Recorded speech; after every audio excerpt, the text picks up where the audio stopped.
Bonjour à tous. Comme il vous a été dit, nous allons faire plusieurs petites pastilles sur le texte de Paul aux Corinthiens. Lisons le texte. Dans 1 Corinthiens 9 au verset 24. Ne savez-vous pas que ceux qui courent dans le stade courent tous, mais qu'un seul remporte le prix? Courez de manière à le remporter. Tous ceux qui combattent s'imposent toute espèce d'abstinence et ils le font pour obtenir une couronne corruptible. Mais nous, faisons-le pour une couronne incorruptible. Moi donc, je cours, non pas comme à l'aventure, je frappe, non pas comme battant l'air, mais je traite durement mon corps, je le tiens assujetti, de peur d'être moi-même désapprouvé après avoir prêché aux autres. La vie est une course. Paul choisit cette image du coureur qui court dans un stade, car à l'époque des Corinthiens, il y avait souvent des jeux avec des courses et des coureurs. Et c'est probablement une image qu'il aime bien, parce qu'il a souvent utilisé dans ses épîtres, même dans les lettres à Timothée. Paul choisit cette image pour comparer le coureur et sa course dans la vie chrétienne. Nous sommes tous appelés à être sur la ligne de départ. Au départ, il y a le salut, la croix, l'appel de Dieu. Nous avons répondu à cet appel, à l'appel de Dieu. Nous sommes sauvés par sa mort et sa résurrection. Nous sommes sauvés pour le suivre, nous sommes sauvés pour le servir. Dans Romains 8, 28, il est dit que toute chose concourt au bien de ceux qui aiment Dieu, de ceux qui sont appelés selon son dessein. En étant aimés, sauvés, nous avons été adoptés. Nous sommes enfants de Dieu. Nous avons part à son héritage. C'est ce que nous sommes.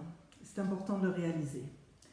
Et c'est avec tout cela que nous nous trouvons sur cette ligne de départ de notre vie avec Dieu.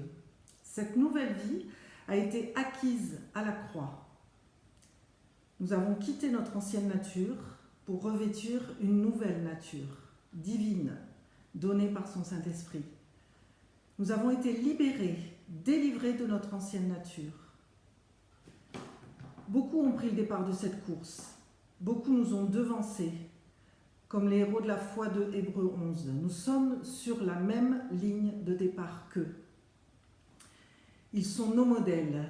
Il y a beaucoup d'autres aussi qui sont nos modèles et qui ont été sur cette ligne de départ.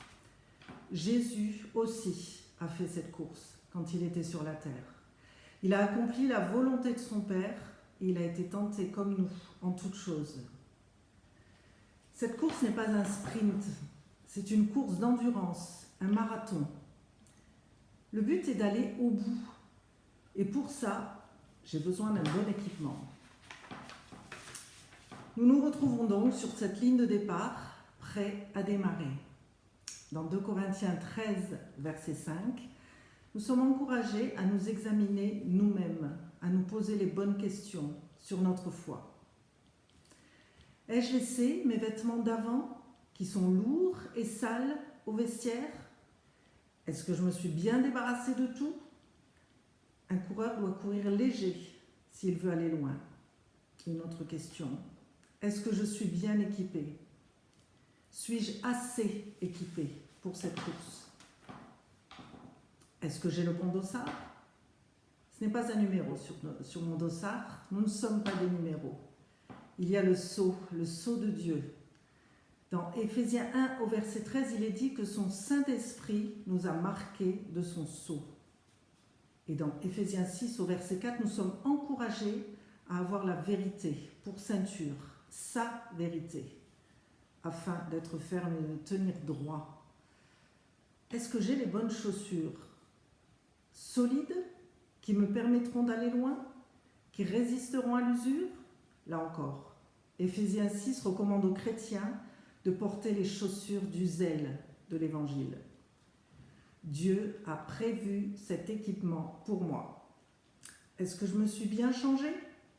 Est-ce que je porte bien cet équipement fait pour cette course? Nous sommes donc sur cette ligne de départ. Sauvés, libres, équipés, les yeux fixés sur lui. Qu'est-ce qu'il nous reste à faire? Lisons Hébreux 12 au verset 1 et 2. C'est pourquoi, nous aussi, qui sommes entourés d'une telle foule de témoins, débarrassons-nous de tout fardeau et du péché qui nous cerne si facilement de tous côtés, et courons avec endurance l'épreuve qui nous est proposée. Gardons les yeux fixés sur Jésus qui nous a ouvert le chemin de la foi et qui la porte à la perfection, parce qu'il avait en vue la joie qui lui était réservée. Il a enduré la mort sur la croix en méprisant la honte attachée à un tel supplice. Et désormais, il siège à la droite du trône de Dieu.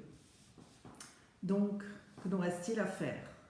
Lever un pied et se mettre à courir, à notre rythme, le regard fixé devant. Soyez bénis.